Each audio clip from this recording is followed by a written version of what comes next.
Daniel, chapitre 6.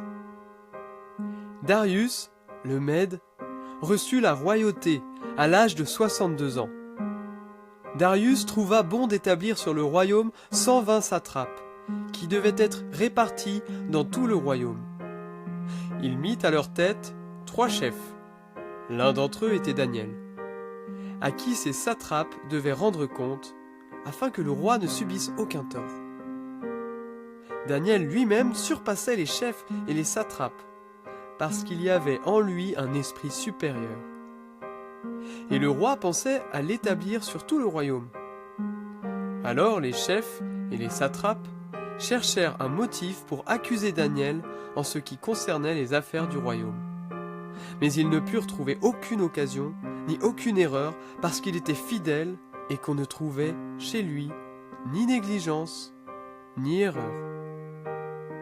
Alors ces hommes dirent : « Nous ne trouverons aucun motif contre ce Daniel, à moins que nous n'en trouvions un dans la loi de son Dieu. » Puis ces chefs et ces satrapes se rendirent tumultueusement auprès du roi et lui parlèrent ainsi : « Roi Darius, vis à jamais !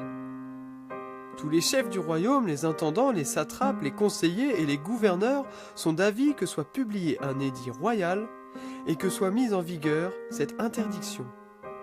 Quiconque dans l'espace de 30 jours adressera des prières à quelque dieu ou à quelque homme, excepté à toi, ô roi, sera jeté dans la fosse aux lions. Maintenant, ô roi, confirme l'interdiction et signe le décret, afin qu'il soit irrévocable, selon la loi des Mèdes et des Perses, qui ne peut être abrogée. » Là-dessus, le roi Darius signa le décret et l'interdiction. Lorsque Daniel sut que le décret était signé, il monta dans sa maison où les fenêtres de la chambre haute étaient ouvertes dans la direction de Jérusalem. Et 3 fois par jour, il se mettait à genoux, il priait et louait son Dieu, comme il le faisait auparavant. Alors ces hommes entrèrent tumultueusement et trouvèrent Daniel qui suppliait et invoquait son Dieu. Puis ils allèrent trouver le roi et lui parlèrent de l'interdiction royale. « N'as-tu pas signé une interdiction portant que quiconque dans l'espace de 30 jours adresserait des prières à quelque dieu ou à quelque homme, excepté à toi, ô roi, serait jeté dans la fosse aux lions ?»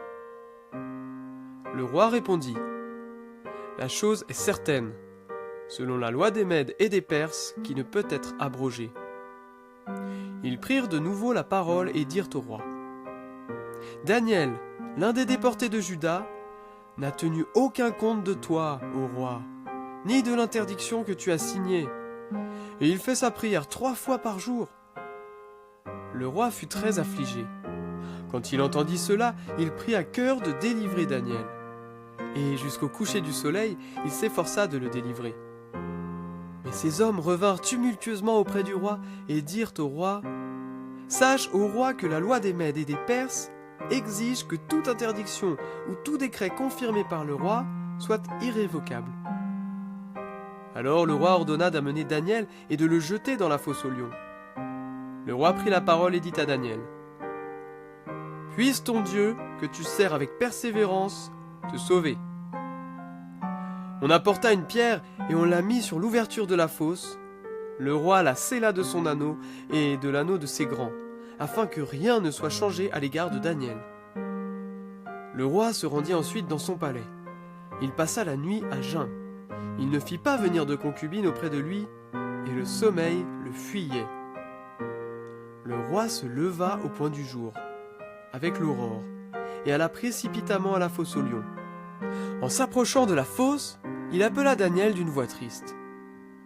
Le roi prit la parole et dit à Daniel : « Daniel, serviteur du Dieu vivant, ton Dieu, que tu sers avec persévérance, a-t-il pu te délivrer des lions ?» Et Daniel se mit à parler au roi. « Roi, vis à jamais. Mon Dieu a envoyé son ange et fermé la gueule des lions, qui ne m'ont fait aucun mal, parce que j'ai été trouvé innocent devant lui. Et devant toi non plus, ô roi, je n'ai rien fait de mal. » Alors le roi eut une grande joie et ordonna de faire retirer Daniel de la fosse. Daniel fut retiré de la fosse et on ne trouva sur lui aucune blessure, parce qu'il avait eu foi en son Dieu. Le roi ordonna que ces hommes qui avaient accusé Daniel soient amenés et jetés dans la fosse aux lions, eux, leurs enfants et leurs femmes. Et avant qu'ils soient parvenus au fond de la fosse, les lions se ruèrent sur eux et brisèrent tous leurs os.